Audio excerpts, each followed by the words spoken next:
कहानी है दोस्तों शांताबाई। शाम के 6 बज गए थे। मनोज ऑफिस से घर आया तो देखा घर पर ताला लगा हुआ था। मनोज ने अपनी पत्नी ममता को फोन लगाया तो ममता ने कहा, मैं अभी मौसी जी के घर पर आई हुई हूँ। आज उनके पोते का जन्मदिन था तो बच्चों का प्रोग्राम ऑर्गेनाइज किया है। उन्होंने मुझे भी बुलाया था। चाबी मैं पड़ोस वाले शर्मा जी के घर पर देकर आई हूँ। आप उनसे चाबी ले लेना और बच्चे मेरे साथ हैं। मैं फ्री होते ही घर पर आ जाऊंगी। कहकर ममता ने फोन काट दिया। मनोज को तो कुछ कहने का मौका ही नहीं दिया। आखिर पता था कि मनोज क्या कहेगा, इसीलिए फटाफट फोन काट दिया। यह भी ना कभी सुधर नहीं सकती। पता नहीं कब तक लोगों के लिए शांताबाई बनती रहेगी। कहते हुए फोन अपनी पॉकेट में रख मनोज अपने पड़ोसी शर्मा जी के घर पहुंचा और उससे घर की चाबी मांगी। इतने में शर्मा जी का बेटा भी वहां पहुंच गया और मनोज को खड़ा देखकर बोला, क्या हुआ मनोज, आज भी भाभी जी कहीं गई हुई हैं? हाँ यार, आज मौसी के पोते का जन्मदिन है तो उनके यहाँ गई हुई हैं। मनोज ने जवाब दिया, भाभी जी का अच्छा है, घर में कम दिखती हैं और रिश्तेदारों के यहाँ ज्यादा। रिश्तेदार भी क्या खूब प्रेम करते हैं, उनसे हर छोटे से फंक्शन में बुलाते हैं। हाँ यार, कुछ जरूरत से ज्यादा ही प्रेम करते हैं, इसलिए अपने घर में कम दिखती हैं और रिश्तेदारों के यहाँ ज्यादा। कहकर मनोज चाबी लेकर घर रवाना हो गया। दरवाजा खोलकर अंदर आया, बैग सोफे पर रखा और रसोई में पहले खुद के लिए एक कप चाय बनाई। चाय बनाकर बाहर वाले कमरे में आकर बैठ गया।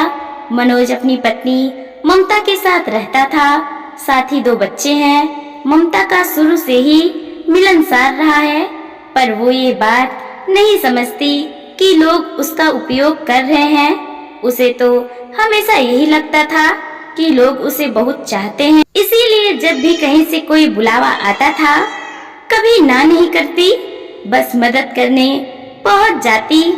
रिश्तेदारों को भी सबको अच्छे से पता था कि ममता को जब भी बुलाओ वो चाहे कितनी ही जरूरी काम हो आ जरूर जाएगी और फिर भाग भाग कर सारा काम संभाल भी लेगी।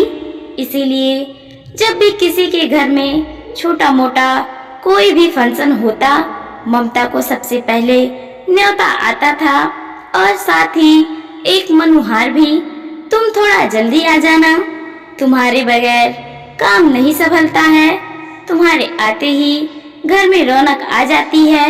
बस ममता ये सुनते ही फूल कर कुंपा हो जाती और फिर वो किसी के रोकने से नहीं रुकती। पर मनोज उसकी इस आदत से परेशान था। पहले तो भाग भाग कर काम करेगी, दूसरों के कामों को सुधारेगी और फिर बीमार होकर पड़ जाएगी। आखिर हर इंसान की भी अपनी काम करने की क्षमता होती है। फिर मनोज को ही दोनों बच्चों को भी संभालना पड़ता और ममता को लेकर डॉक्टर के पास भागना पड़ता है। तब तो कोई रिश्तेदार संभालने नहीं आता। खैर, ममता जब रात को घर में आई तो थक हार कर निढाल हो चुकी थी। आते ही सोफे पर पसर गई। बच्चे भी काफी थक चुके थे, इसलिए वो भी कमरे में जाकर सो गए। सोफे पर पसरी पसरी ही उसने कहा, सुनो जी, जरा सर दर्द हो रहा है, दवाई ला दो ना। बहुत सिर दर्द हो रहा है, बदन भी टूट रहा है, बहुत थक गई हूँ मैंने तुमसे कितनी बार कहा है, जितना काम होता है उतना ही किया करो। दूसरों के घर की शांताबाई बनने का शौक चढ़ा है तुम्हें, अब कर ली ना तबीयत खराब।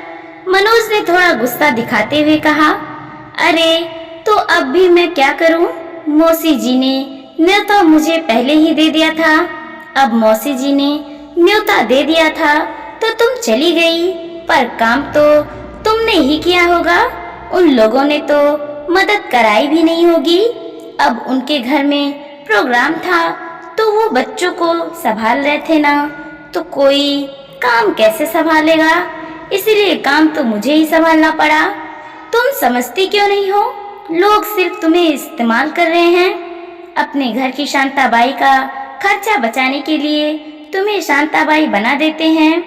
कैसे बात कर रहे हो आप? भला खुद के ही घर का काम करने में कोई शांताबाई कैसे बन जाता है? ऊपर से कितना प्रेम है उनका।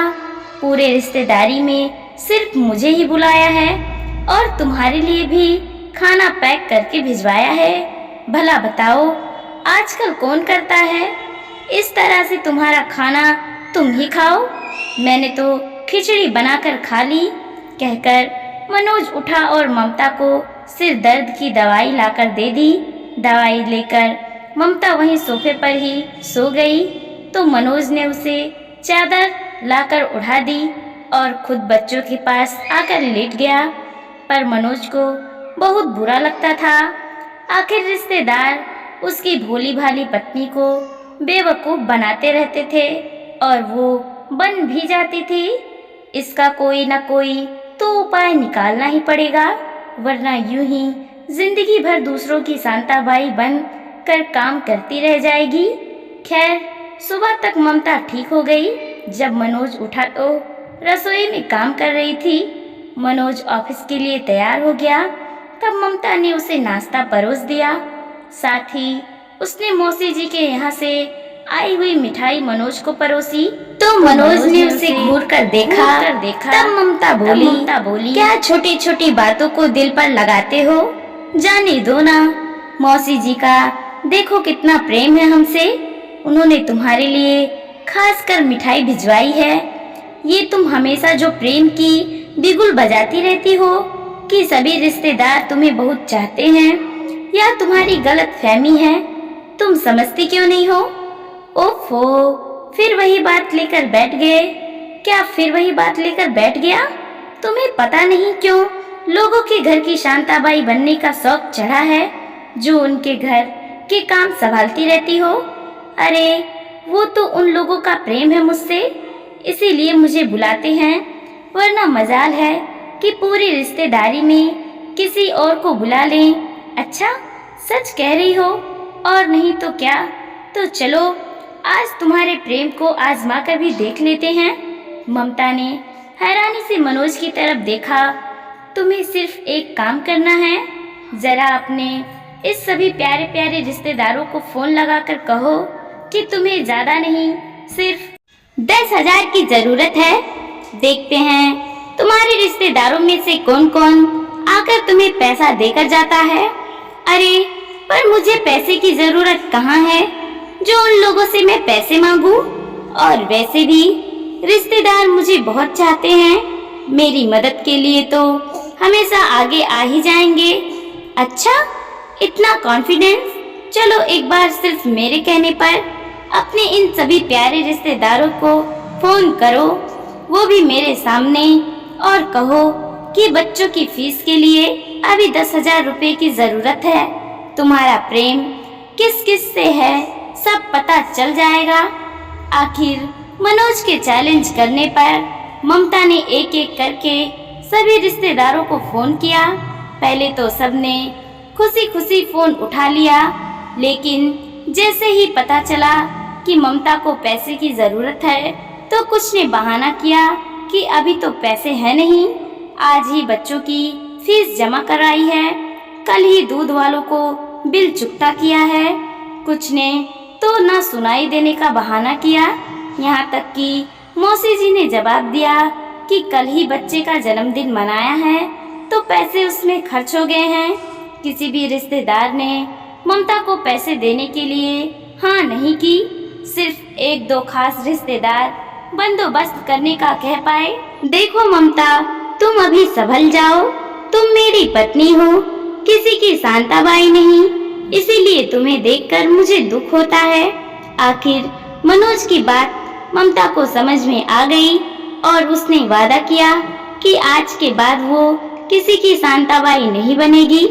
अब जब भी रिश्तेदार उसे फोन करते किसी काम के लिए तो उसका पहला जवाब होता, आने को तो आ जाऊंगी, पर मुझे अभी पैसे की जरूरत है, आप दे दोगे क्या?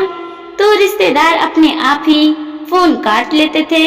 अब तो आलम ये हो गया कि रिश्तेदारों ने किसी काम के लिए ममता को फोन करना ही बंद कर दिया। दोस्तों, हमारी स्टोरी पसंद आई हो तो लाइक कीजिए, सब्सक्राइब कीजिए और ज़्यादा से ज़्यादा लोगों को शेयर कीजिए और कमेंट करना तो बिल्कुल ना भूलें। धन्यवाद दोस्तों।